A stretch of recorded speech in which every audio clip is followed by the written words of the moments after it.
you very much for keeping it here. This is Look Up TV, hashtag The Morning Drift. And after that amazing session on road safety, I am glad that you are all equipped with the road safety tips that you need to ensure that you go back to your loved ones and fulfill those promises. And even as you go and enjoy your festivities, you are safe and in one piece. We've also checked on the authorities and what they need to do, so you also know what platforms to go to give your feedback. When you need something done on the roads, you know who to talk to when it comes to speed and alcohol blow. And majority of those things we've discussed are things that concern myself just as much as they concern you. So remember, the Arrive Alive segment will still happen tomorrow. We haven't closed it, all right? But for now, the big conversation. And every time we bring in the big conversation, we want you to be part of it as well. So today we are asking ourselves, as Kenyans, the education that we receive, because we have heard that globally and internationally we are ranked on the highest, all right, some high ranks for education. Kenyans are smart, they're brilliant, but the same Kenyans we see in our country are jobless, unemployed, pretty much bitter or resentful over the education system. Parents are now, you know, we've had parents say, well, help me raise this amount of fee, or I'm questioning this kind of, you know, education curriculum. We've had children and students and pupils causing arsons in the schools. We've had such cases, schools burning down, schools closed. And we're asking ourselves, where is the underlying issue? Is there a conflicting relationship between the cost of education versus the quality of education? Also taking center stage right now is the matter of recommending a little more help added for the university students, following of course a discussion on increasing the school fees for the university students, which for some reason was still being debated. And we are just picking on each of these things. We will hear from a parent, from a teacher who is now a tutor, private tutor, now even moved away from the 844 curriculum, the CBC. And we want to also hear from a student leader. What are they saying about education, the cost versus the quality? That's on our big conversation. Talk to me at Look Up TV on Twitter at Doris Anki, and give me opinions on the education sector in Kenya. Good morning, hashtag The Morning Drift. Let me just join my guests and hear what they have to say. It's really good to see you all. How are you? Fine. Wow, wait, that is just some energy there. And I really don't know who to start with, but I will allow you to familiarize with the viewer, introduce yourself. I usually allow people to do that on set because this is a conversation, right? So I will start with my immediate right. Karibu sana, it's good to have you. Asante sana. I am Medina.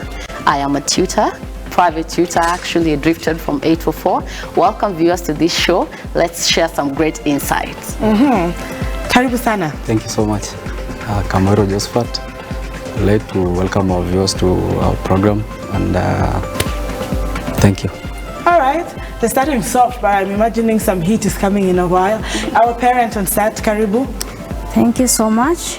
I am Joyce, as a parent. Yes. Representing parents here. Representing the parents. Yes. And I want to start from, a very common ground. Your general perspectives of how far we've come as Kenya when it comes to education matters. COVID hit as well. You want to touch on what COVID did, but we're looking at generally how far this journey has been for us. Allow me to start with the student. Yes, because you're actually on the ground doing the studying. Yeah. Yes. Thank you so much, Doris. If you try to see the cost of education and quality and how the implication of the COVID-19 and how COVID-19 has affected the quality of learning, it has really affected, since it has the curriculum has been affected in one way or the other. Because if you try to see how tutors try to cover up the syllabus, the time, and also the time and resources allocated is becoming a big issue. Yeah, thank you. All right. Yeah. So you feel that the quality has been compromised? Yeah. All right, but the cost, is it rising? The cost definitely is rising day in, day out. All right. Yeah. But we're coming back to more, in-depth or detailed responses on that. She's just given us a bit of how they feel generally as students. The parent, We've seen cases of parents saying, well, these principals are hiking this amount of money because of COVID. The government is saying, no, we have waived this. What is your general view of how far we've come now with education? It's been tough as a parent. Yeah, we stayed with the kids at home for a long period, and we had to have a teacher to do tuition with them at home. Yeah, and it was very tough on our side as parents. A lot of work at the same time. Yeah. So for some reason you had to work and supervise your children? Yes, a lot. I want to touch on, things that concern the parents. We're coming deep into, you can actually add to what each of you says. You're speaking from a point of COVID, but now post-COVID, or through COVID, as we are now learning to adapt to the COVID and pandemic kind of lifestyle, we're seeing very short holidays. I don't know what you have to say about that, because we close for a week, and then the next week, the fee doesn't change. Yes, it's very frustrating on our parents, even on the students as well. They cannot rest. Homework and the way they have changed the syllabus. So children are always busy. As in, you can see the child has come home with a lot of homework because of the new syllabus. Yes. And maybe they came home late, you are not around. So when you reach home, that's when they are giving you news. Tomorrow, this and this is needed. So it's becoming a frustration for us as parents, so much. You've touched on the new curriculum, and I'm imagining right now parents want to show Goya Christmas carols. All right, we'll come back to you. You've touched on the syllabus, and I feel like I want you as a tutor. Now you have done all the systems of education. Yes. But you chose eventually to go private, and you also tell us which curriculum you're using and why. Yes. Yeah, actually, when I was in 844, everything was just so tough, even on teachers. We have to go as per the way we prepare our normal day-to-day routine.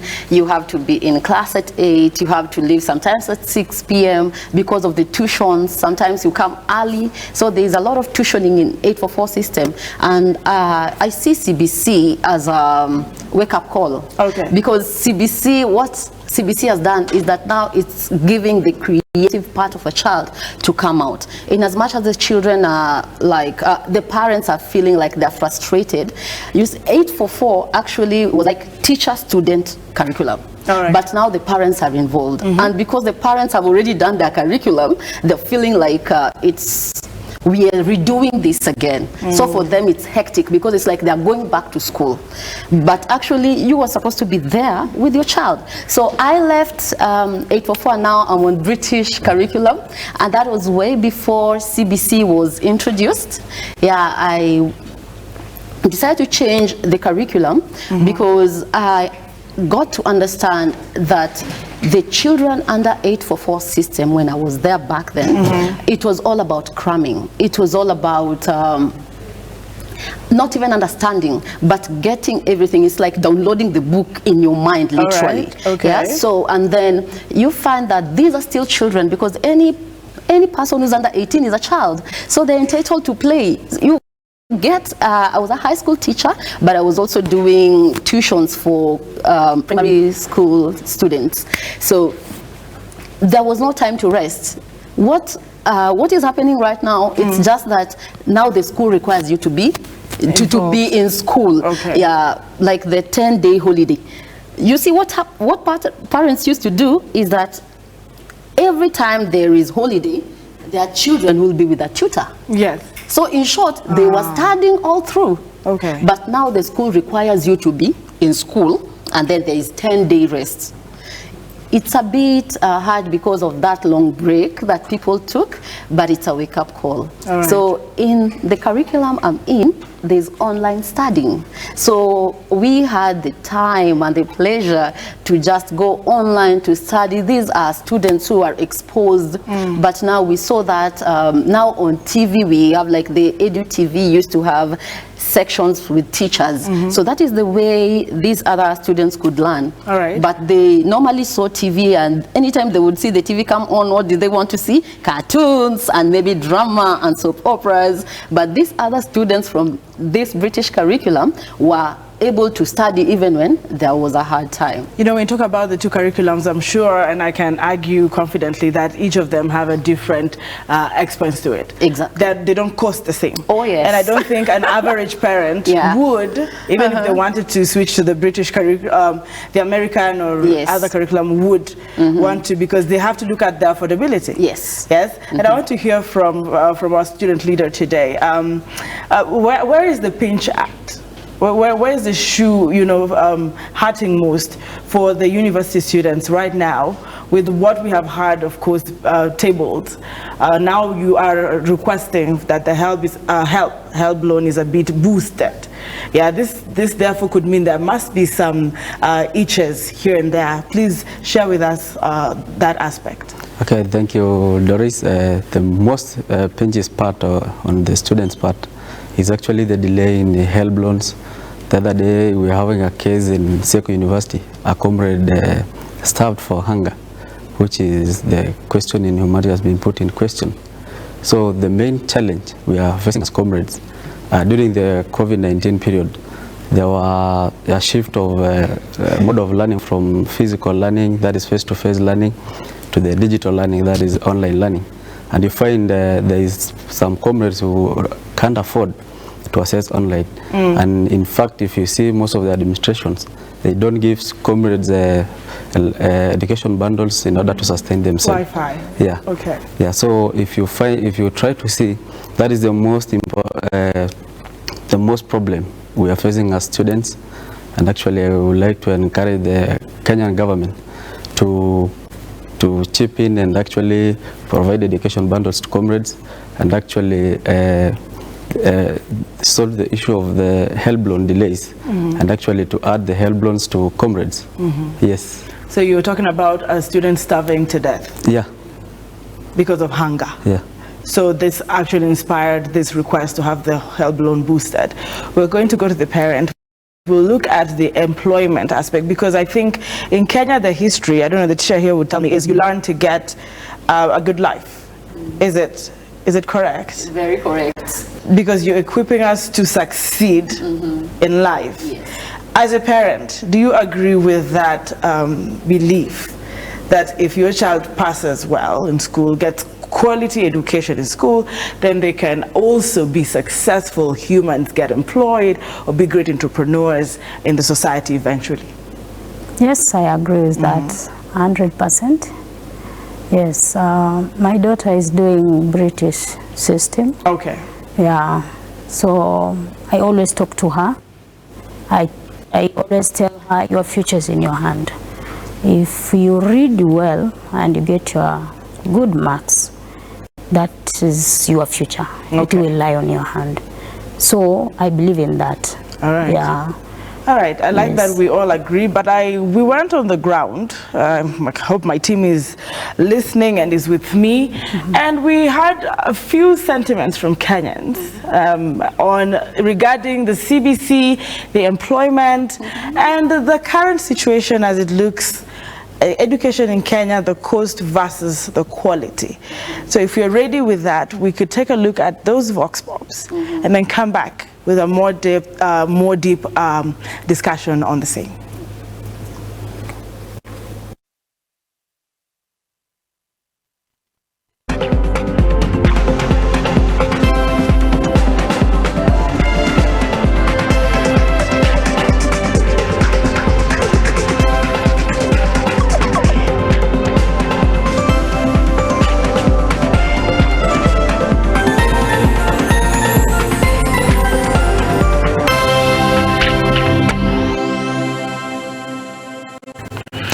right, now that quote there still, of course, emphasizes what we have said here is that education determines your future. The different curriculums you said, there's the one that equips you to be, holistic, and then the one that makes you cram to be a better, person. I want to understand from the student, the leader today, when you graduate, what do you expect? Definitely nowadays, graduating, there is no jobs as we speak, because the white-collar jobs are not there. Nowadays, it's all about connections. If you are not connected, or you are not connected to any person in any authority, then definitely you have to hustle hard, like at the Eurostars, and leave your papers behind and hustle for the future. But on the same thing, we know nowadays talent pays more than career. That's why I really encourage our teachers to actually motivate learners along the line of talent and careers at the same time. Yeah. And when you hear that as a parent, what comes to your mind? He's saying, well, he's going to finish school, but if there is no connection, if your mother doesn't know somebody, then you put your papers aside and hustle hard. What do you have to say as a parent when it comes to that? Because you're the one who's doing more of the, I think, paying the fee. Yes? Yes. And we can use any language, actually. If emphasis would come in Kiswahili, it's allowed. Okay, I agree with him as well. I think because of corruption. Yeah. Nowadays, if you don't know anyone, uko mbele, you will not. So, if we can be fair enough that when our children finish school, they get that job that enye wame struggle kusoma. Yeah. That's why I think the government imeleta the new curriculum ya CBC so that watoto wasikuwe stuck. They do what they are good at. If it is art, dancing, nini. So that way, even if they will not get job yenye wamesomea, they can be able to do that thing that is they are good at doing. Yeah. Kwa hivyo kama wazazi mmekubali CBC has given us a turnaround. Yeah. Yes? Yes. All right. What do you have to say about that? Actually, I'm so glad CBC is here, because what it is doing is that the learners are able to be equipped from a young age, and are able to know what they like to do per se. So you find that when they grow up, they don't have to be limited by the space they have, the physical space, provided their mind is already opened. So with that, now when we see parents knitting, they're teaching their children to knit, it is hectic for the parent, especially if the parent is a worker out there, and the parent has to come, let's say at 8 p.m., you know, the crazy traffic we have. The parent is tired only to be told, we need a sisal skirt tomorrow. So you don't even know what you can do. In fact, you don't even know where you can get it from. Yeah, I understand that frustration, but CBC is really helping, and it's helping the learners. And you'll see a difference between the learners in the CBC and the learners who attended 844. Like the student leader has just mentioned, as he's finishing, he knows there is no job. Yes. But for a CBC learner, right now, they're making anklets, they're making bracelets, they're doing all these things. Okay. So when they finish, they already know, I can do this and I can be able to sell. When you talk about anklets and beads, I want our parent to be a bit vocal. I hope she will be vocal.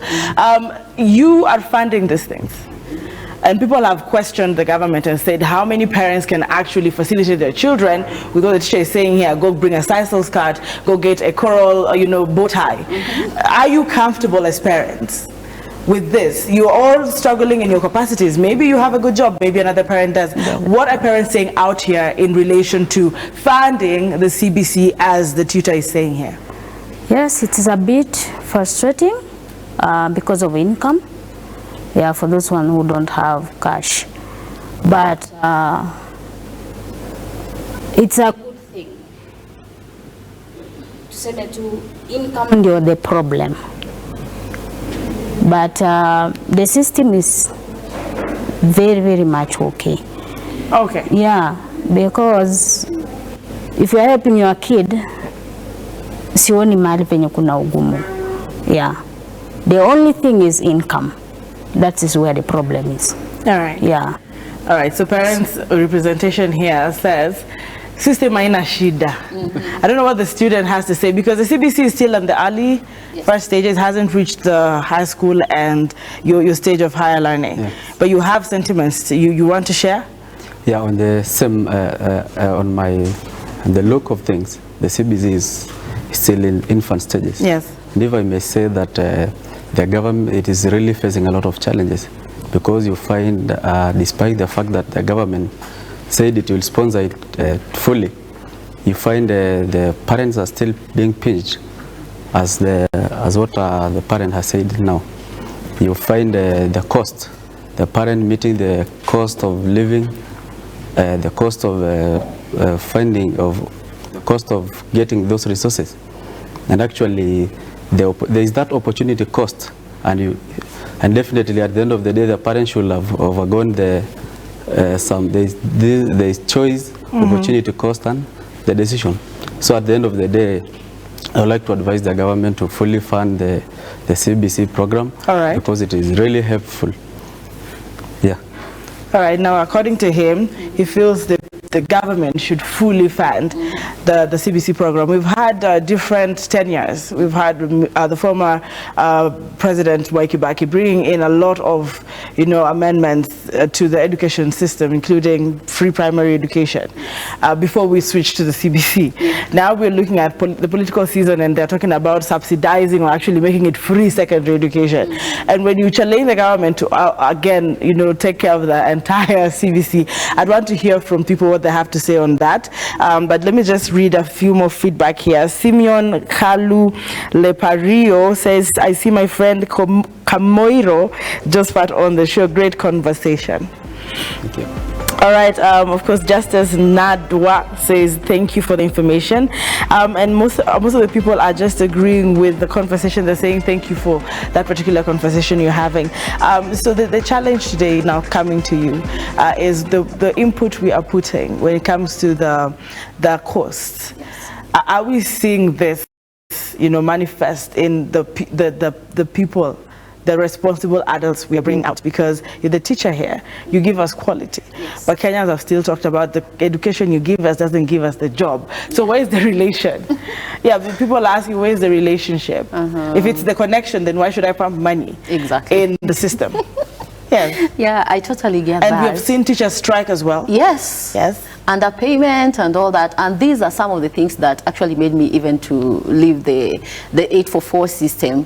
And what I can say concerning that is that actually you just wake up like CBC, it's a new curriculum. So like the people who are in grade 5, they are the highest now. So the teachers are not able to know what is needed next. So if I go to, let's say, my tablet and I see, oh, we need passion seeds, and let's say it's not the season for passion, so I have to send the children, you have to go bring the passion seeds. So it is something hard as well for the parents, especially you see this money that comes out in let's say little forms when you're not even expecting, because that's not cash that you set aside. You say this is for education, you've paid the fee. Let's say your child is not in a public school, you've already paid the fee, but there's something else needed, so you must have that cash somewhere, because now your child is like the lab rat here. Sorry to use that, because the child is the one who's now the first one to undergo that system. So it is, yeah, the teachers went to the they went for training. Yes. Sorry, yeah, and they were trained, but not 100%. Yeah, they were just told what to expect. You can't be trained fully and be told on this date this is what will happen, on this date this is what will happen. So there are those shocks that you get from parents. Sometimes you get parents who are frustrated and they come to school, they say we are demanding a lot. All right. Yeah, because let's say last week we needed plasticine, this week we need fruits, next week we will need some kind of, let's say, papers, and these are very different things and they are costly to them. Suppose a parent has like 5 kids, so the cost is really going high. Yeah, so if the government can support that, it will really, really be awesome.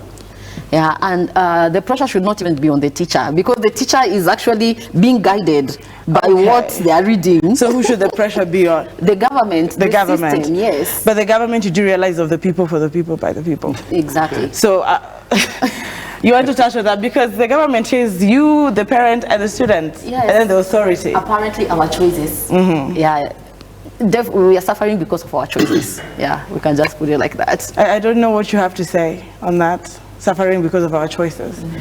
You chose Kenyatta University, you chose Narok University, you chose a private or a public university. You are a student sponsored, you are sponsored by the government. These are all different categories. What do you have to say when you say on the aspect of the choices you make? Okay, on the choices we make,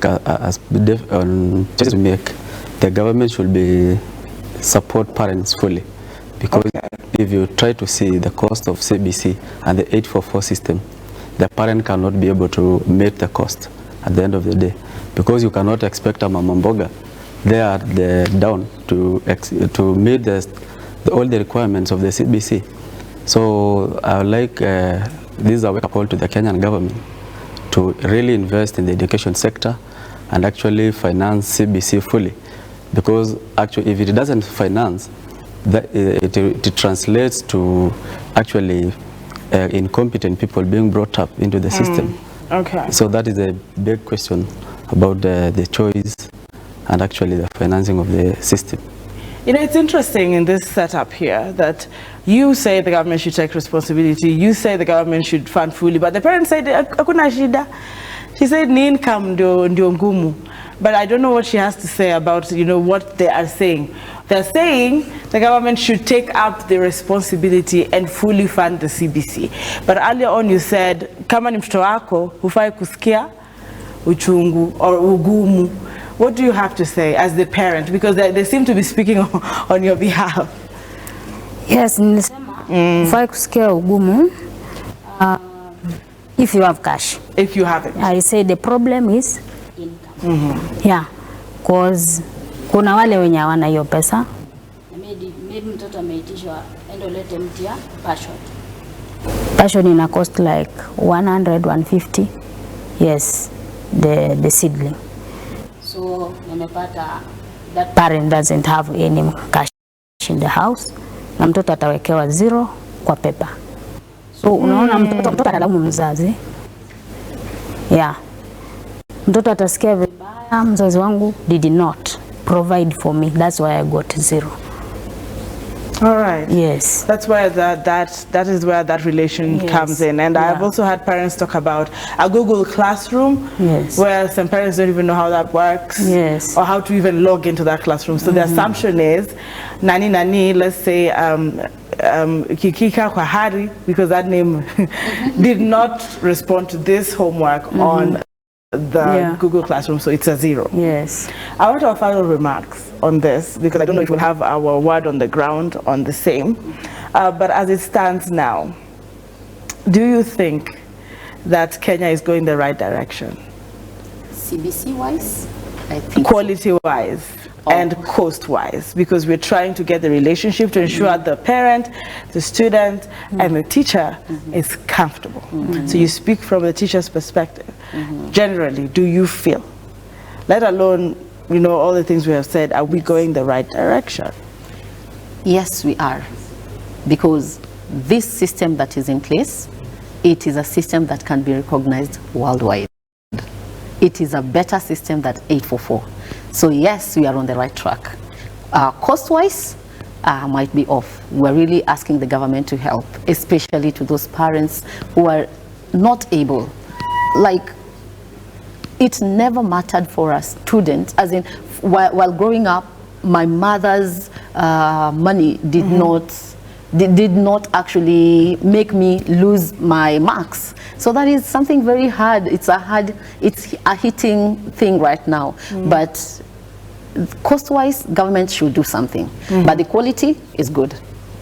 Yes. All right, that's from a teacher's perspective. I don't know how many teachers agree with you, because sometimes people say education doesn't have to be necessarily expensive to be good, and they feel it is actually a basic need. It's a right. So if it is expensive, how many rights are we denying? How many Kenyans are we denying rights? Yeah. But I'm glad that you gave us that perspective from a teacher's point of view. Let me hear from our student leader. Actually, definitely, quality overrides cost at the end of the day, because education is an instrument of personal development, and as we know, it's a right for every child, despite you coming from any social class. So I would like to urge the Kenyan government to actually do something for that mama mboga there, for that boda rider, because meeting the cost of the CBC and actually your daily activities, because you need to develop yourself, education, you need to impact on the economy. At the end of the day, you need to have educated your children at the end of the day. So I'd like to encourage the Kenyan government to at least support our parents, because even us as comrades, we are suffering, and actually we are the taxpayers, and we should also be the beneficiaries of the same system. Yes. All right, that's quite a detailed call. I'll finish with our mzazi on Saturday. Unahisi vipi? Are you at the center of this? Are we going the right direction? Yes, we are. Yeah, because we are helping those ones, because not everyone is smart in class. So we are helping those ones who cannot do what the teacher wants, but they are talented in some various, so they can do what they are good at. So CBC is okay to help those ones when hawako sawa kimasomo, ni masomo imewalemea. Yeah. All right. Yes. I think I have picked, and I think if you're watching and you're in authority and you're trying to do a few bills here and there, this might not be a full representation, because I know there are parents who have been vocal differently on this issue. There are student leaders who are in support. You know, there are teachers who actually think this should be more expensive, because then expensive things, the people related to some better quality. I don't know what your word is out there, hashtag the morning drift, but for this conversation, I think we have come to the close. And I want to appreciate your presence and your time and your input on looking at issues that concern us, actually our rights, like education. May the word go out there. Continue the hashtag. But for now, asanteni sana, and for also watching the big conversation. Prepare for more coming in, especially the Aspirant Forum, which is going to be moto, because today we have an aspiring governor on the forum. How about that? Let me know what you expect to hear from him. Question him if you have, after he brings out his manifesto and agenda. And the main reason why we have this is to understand if we are informed enough as Kenyans when we go to those ballot boxes. Also lined up after the Aspirant Forum is the extraordinary. Yes, how extraordinary are you? If you don't go to the white-collar jobs, like my guest today said, a student leader, what other thing can you do with yourself? And maybe the CBC is now helping us appreciate talent. We'll hear what Jerry has to say. If there is bits of the CBC that would build other children, should also let us know from what she's doing. That's it for the big conversation. We're coming in after a short breather.